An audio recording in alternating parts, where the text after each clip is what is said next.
從未間斷，香港知恩感恩。去年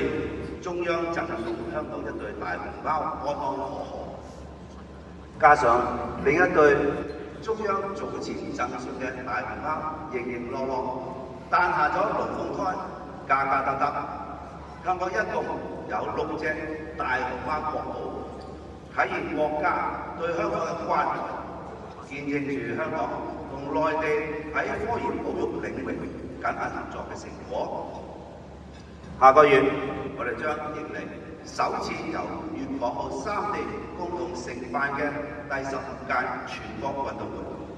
充分彰顯國家對香港舉辦大型體育盛事能力嘅信任，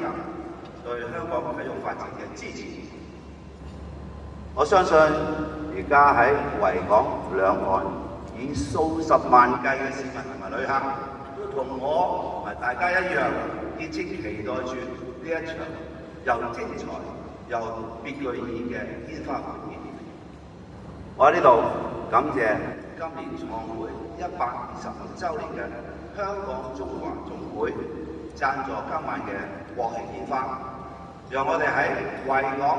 點亮咗燦爛嘅天空，同全香港共慶喜慶時刻。